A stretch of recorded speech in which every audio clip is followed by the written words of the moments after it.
Être une femme, une maman, une entrepreneure n'est pas de tout repos.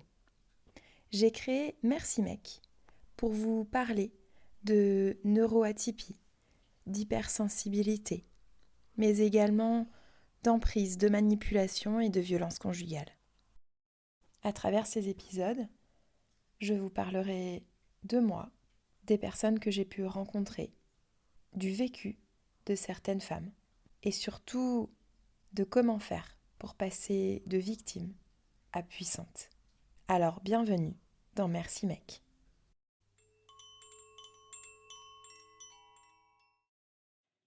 Hello, bonjour à toutes.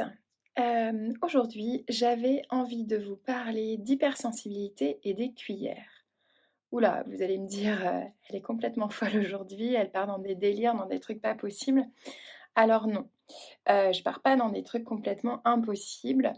Je vais vous parler en fait, d'une technique. Enfin, je sais pas si on peut appeler ça une technique, mais voilà, je vais vous parler de quelque chose qu'on utilise et dont on parle, plus facilement, dans les formations que j'ai pu faire, par rapport aux troubles du spectre de l'autisme, qui s'appelle, la théorie des cuillères.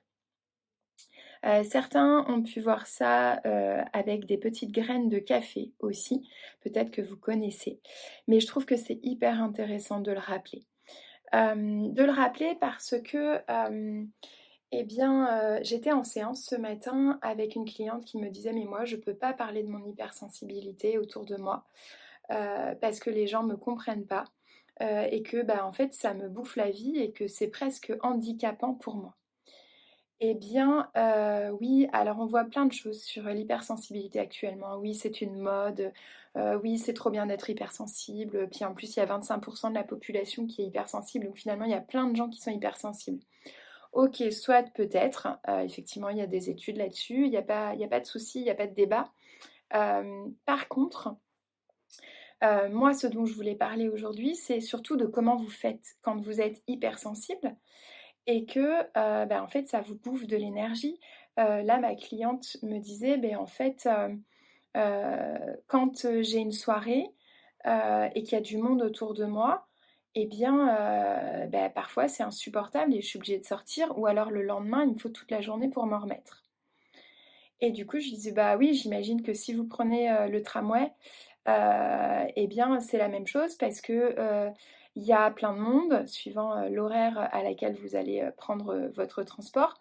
Il y a plein de monde, il y a des odeurs, il y a des sons, il y a des lumières, qui sont pas agréables du tout et ça peut être, bizarre pour certaines personnes, mais pour nous les hypersensibles et ben, ça nous pompe énormément d'énergie et du coup, c'est compliqué. Cette femme, elle veut, se lancer à son compte. Elle vient de faire une rupture conventionnelle, en tant que salariée. Elle a été salariée pendant 20 ans, et du coup, elle avait commencé depuis un peu de temps à se mettre à son compte et à commencer à se projeter là-dedans. Mais là, elle se dit: «Mais comment je vais faire pour gagner ma vie?» parce qu'il va bien falloir que je fasse des séances et que j'ai des clients. Et en même temps que, ça ne prenne pas sur, mon hygiène, personnelle, sur mon énergie, chaque jour et parce que, bah, en fait, oui, je veux me lancer, dans l'entrepreneuriat, mais j'ai une vie, je suis maman, je suis femme, et du coup, j'ai tout un tas de choses comme tout le monde, pour devoir gérer tout ça, en fait, au quotidien. Et c'est là que du coup, je lui ai parlé de cette histoire des cuillères ou des, petits grains de café comme vous le souhaitez. Cette histoire, alors elle a pu être modifiée, vous verrez et en fait peu importe. Le but c'est que ça fasse tilt en vous et que vous compreniez vraiment, là où je veux en venir. L'idée c'est de se dire: «Une personne entre guillemets «dans la norme», qui n'est pas hypersensible, qui n'a pas de trouble neurodéveloppemental, qui n'a pas de maladie, qui est, voilà, une personne en bonne santé, dite dans la norme, a, une vingtaine de cuillères ou une vingtaine de petits grains de café, à sa disposition dans la journée. Normalement, on parle de personnes avec un TSA qui a du coup que 6 ou 8 cuillères, suivant les théories. Mais comme je vous disais, en fait, peu importe du nombre de cuillères. Et du coup, moi, je retranspose ça en hypersensibilité quand on est hypersensible, parce qu'en fait, sincèrement, c'est la même chose en fait. Alors, je fais une aparté, c'est pas la même chose d'avoir un trouble du spectre de l'autisme et d'être hypersensible, hein. Là, je disais, c'est la même chose en termes d'histoire que je vais vous raconter, évidemment. Donc, en fait, nous, les hypersensibles, on n'a que 6 ou 8 cuillères à disposition par rapport aux autres qui en ont une vingtaine. Sauf que, par exemple, si on doit prendre le tramway, le métro, le bus le matin, plutôt que d'y aller à pied seul ou de prendre sa voiture et d'être dans un environnement plus fermé, plus dans un cocon, eh bien forcément, ça va nous prendre un certain nombre de cuillères. On dit par exemple que ça va vous prendre 3 cuillères. Ce qui fait que déjà, en démarrant votre journée à 8h ou 9h le matin, vous n'avez déjà plus que 3 cuillères pour toute votre journée après avoir seulement pris le bus ou le tramway. Donc forcément, quand on est hypersensible, il va falloir trouver des stratégies. Et donc j'aime bien aussi cette image de petit grain de café qui donne de l'énergie, parce que du coup ça veut dire qu'il faut qu'on retrouve des petites graines de café dans notre environnement dans la journée pour pouvoir continuer sa journée. Donc tout ça pour vous dire qu'une fois que vous avez utilisé déjà 3 cuillères, 3 petits grains de café, il vous en reste plus que 3 pour finir votre journée alors qu'il est 9 ou 9h30 le matin. Donc c'est assez compliqué. Tout ça pour expliquer à ma cliente qu'il va falloir trouver des stratégies pour pouvoir réussir à retrouver de l'énergie, retrouver du calme, pour pouvoir reprendre des cuillères, des petits grains de café.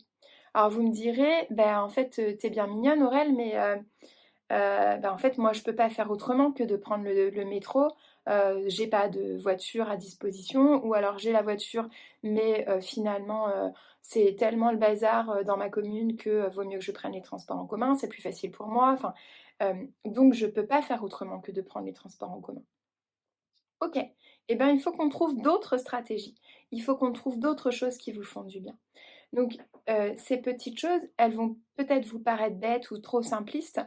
Ça peut être des choses comme, une fois que vous sortez du métro, vous vous arrêtez, vous mettez un casque, vous prenez 1 minute pour vous, pour respirer. Ça peut être tout simplement, dans le métro, dans votre transport, de mettre des bouchons d'oreille. C'est ce dont on a parlé avec ma cliente ce matin.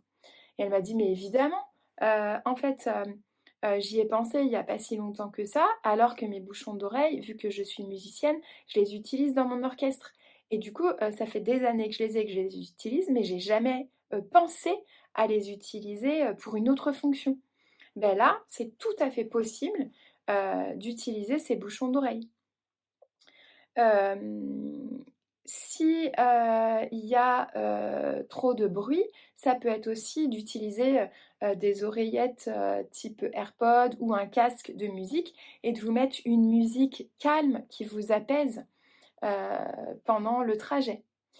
Ça peut être aussi d'apprendre, et ça se fait au fil du temps, à dire à vos collègues, voilà, là j'ai eu vraiment une grosse émotion, j'ai un gros coup de stress, j'ai besoin de sortir 1 minute, j'ai besoin de me mettre dans mon univers, merci de ne pas me déranger pendant 1 minute, 5 minutes. Dans votre environnement au travail, si vous êtes salarié par exemple, je sais qu'il y a des entreprises qui font ça maintenant quand par exemple vous travaillez en open space et que vous êtes hypersensible, c'est l'horreur. Eh bien, il y a par exemple maintenant des entreprises où vous avez un espèce de petit drapeau vert, jaune ou rouge qui va vous dire vert, c'est bon, je suis disponible, vous pouvez venir me voir.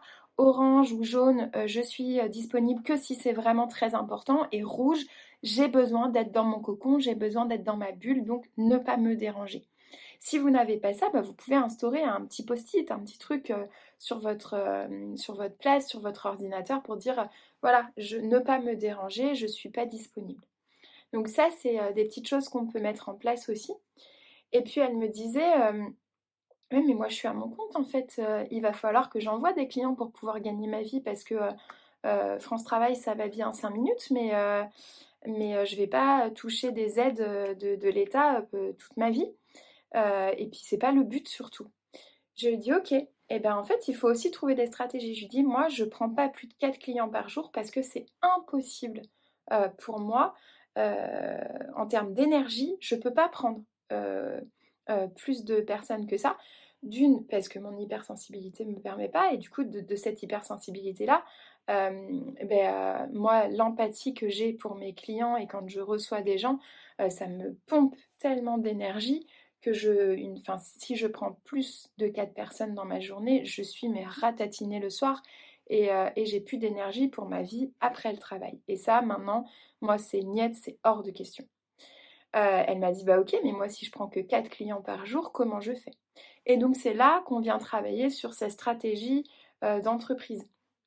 Je ne suis pas spécialisée là-dedans, mais voilà, ça fait quand même 11 ans maintenant que je suis dans l'entrepreneuriat et il y a des choses que j'ai mises en place, des erreurs que j'ai faites et que je ne referai plus. Donc je sais maintenant comment faire pour gagner mieux ma vie en travaillant moins. Et ça, c'est des stratégies qu'on pose ensemble et qu'on met en place. Donc voilà, tout ça, en fait, toutes ces stratégies, ces petites choses que vous mettez en place au quotidien, eh bien, elles peuvent paraître tout à fait anodines, mais elles sont primordiales pour votre santé physique et psychique. C'est-à-dire que de toute façon, j'ai déjà fait un épisode de podcast là-dessus, votre corps vous parlera. Donc si vous ne l'écoutez pas, de toute façon, il vous le fera comprendre quoi qu'il arrive. Donc voilà, essayez par cette histoire, cette stratégie des cuillères, des petits grains de café, de vous dire, ok, bon bah là, ça m'a pris 2 cuillères. Là, il faut que je reprenne une petite cuillère d'énergie. Qu'est-ce que je peux faire pour mettre en place comment je fonctionne et qu'est-ce que j'aime et je dis n'importe quoi, mais ça peut être... moi, je sais que le mardi, par exemple, j'ai une énorme journée, c'est ma grosse journée. Eh bien, le soir, j'ai mon cours d'aquarelle. Et bien ça, c'est le truc qui va faire que je vais pouvoir tenir jusqu'à la fin de la journée parce que mon cours d'aquarelle le soir, c'est mon truc à moi qui va me rebooster, qui va me redonner de l'énergie et qui va me permettre quand je rentre à la maison d'être disponible pour ma vie de femme, pour ma vie de maman. Donc voilà, c'est aussi tout simplement ce genre de choses. Donc écoutez-vous, posez les choses, pensez, mettez en place cette stratégie de la cuillère ou des petits grains de café comme bon vous semble, parce que c'est vraiment des choses qui peuvent paraître, comme je dis encore, anodines, toutes bêtes, mais c'est indispensable pour votre santé. Voilà, j'espère que cette histoire vous a plu, que peut-être vous la connaissiez déjà, mais que ça vous a fait une petite piqûre de rappel pour prendre soin de vous. Et de mon côté, je vous dis à très vite pour un épisode de podcast, un nouvel épisode.